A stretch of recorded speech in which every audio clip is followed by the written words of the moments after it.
On this episode of China Uncensored, they say money can't buy you love, which is why love should be forcibly seized by the state and redistributed to the masses. Hi, welcome to China Uncensored. I'm your host, Chris Chappell.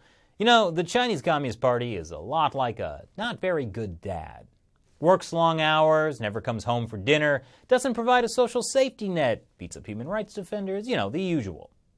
The thing about a dad like that is he tries to make up for never being there by buying you cool stuff when all you really wanted was for him to go to your Little League games. Just one game. Yes, that's just what the Communist Party is like, which is what I'm talking about. The Chinese Communist Party, the CCP, wants you to love it. The problem is they've done some unlovable stuff. But they figured out a way around that. If they can get you to love China, then maybe you'll love the party as well. And what's not to love? A rich cultural legacy of 5,000 years of history, give or take the last couple of decades. Yeah, those last couple of decades did leave a mark. Now, they say any publicity is good publicity, but whoever they are, I don't think they had the Tiananmen Square massacre in mind. It was a PR nightmare. So the Communist Party needed a way to change China's image. And the answer was soft power. Soft power is the kind of cultural influence that makes people like you and want to be like you, like the popular kids at school.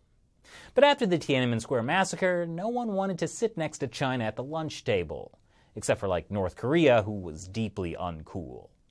So like in every teen movie, China got a makeover. A little less tanks and a little more whatever these are supposed to be.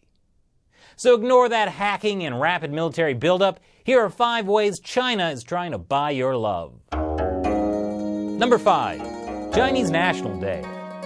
October 1st, it's kind of like Chinese Independence Day, except instead of celebrating liberation from a foreign colonial power, it celebrates the day the Communist Party rebels liberated China from the Chinese government that was already there. The Communist Party took over the nation and quickly launched campaigns to take money from the wealthy, kill landowners and imprison intellectuals, and generally ensure a harmonious society. Cause for celebration. Seriously, the CCP actually exports its National Day celebrations all over the world as part of its soft power push. For example, in Vancouver, Chinese officials somehow convinced the mayor and another official to wear red scarves because they thought it was part of traditional Chinese culture. Yes, these same red scarves that the Communist Youth League wore when the CCP made them destroy Chinese traditional culture in the 1960s. You know it was successful propaganda because Chinese state media featured it. Number 4. Rather than sending an army to invade your country, China is sending an army to invade your heart. An army of pandas. Just look at their cute ferocity. People love pandas. They work hard every day to bring you uncensored news and information about China and, oh no wait, I'm sorry, that's me. I don't really know what pandas do. But everyone still loves them for some reason. Yes, pandas are adorable. And most importantly, any government represented by a panda must be equally cute and cuddly. Who's a cute panda bear? You're a cute panda bear. Yes, you are. Yes, you are. Number 3. Somewhere on the cuddle spectrum between panda bears and Xi Jinping, there's Confucius. The guy from 500 BC who arguably had a bigger influence on Chinese culture than anyone in history. Mao Zedong called him a peddler of feudal superstition.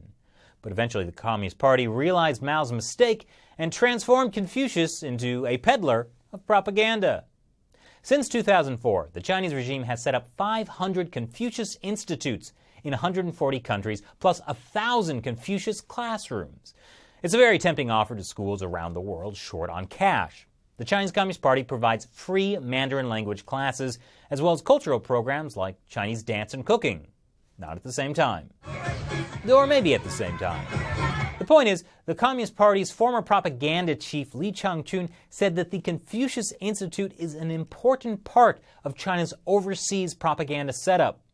Students will learn how great China's economic development is, but they won't be learning about, certain massacres that totally never happened, or a certain country that's not actually a country at all and just a normal province of China.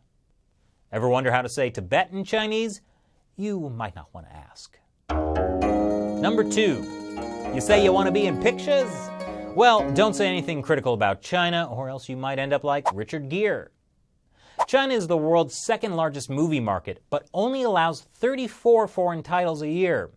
That means movies critical of China, or even overtly positive towards the US government, won't be shown in China. So the Chinese Communist Party incentivizes Hollywood to self-censor or lose a huge chunk of potential box office money. On top of that, Chinese tycoons with shady party ties are buying up Hollywood. Chinese co-productions are becoming increasingly common too. It won't be long before you start seeing movies like Little Big She or Jerry Maguire. And finally, number 1. From schools to movies to even the zoos, it seems Chinese propaganda is everywhere. What's left? Why, the media, of course. While many media organizations around the world have struggled to survive, the Chinese government has been pumping huge sums of money into expanding state-run media to a global platform. In just a few years, party mouthpiece Xinhua opened nearly 50 new foreign bureaus and doubled the number of overseas correspondents. A few years ago, China Central Television set up its U.S. headquarters just a few blocks from the White House. And last December, they rebranded their international propaganda outlets as the friendlier-sounding China Global Television Network, so we wouldn't know. Xi Jinping told them to spread China's voice well and showcase China's role as a builder of world peace. But why just stick to their own media? State-run China Daily also pays struggling Western media like the Wall Street Journal and the New York Times to put their content in their papers and on their websites. And eventually, without most of us realizing it, the Chinese regime's limitless spending has wormed its way into our hearts. The public relations firm Portland Communications surveys the public on their opinion of 30 different countries. China used to be dead last, and now they're, well, at least they beat out the Czech Republic and Argentina. And that is money well spent. It seems money can buy you love. Sorry, John, Paul, George, and what's-his-face. But here's the thing.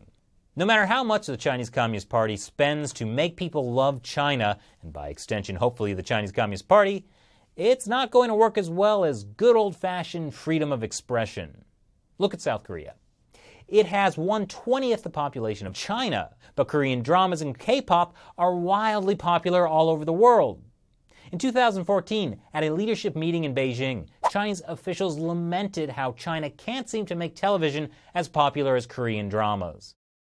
Some of the officials blamed it on the CCP's examination and approval system, i.e. censorship system, that encourages conformity rather than creativity. But somehow I don't think pouring billions of dollars into propaganda is the solution to that problem. So what do you think about China's efforts to buy your love? Has it bought your love? Leave your comments below.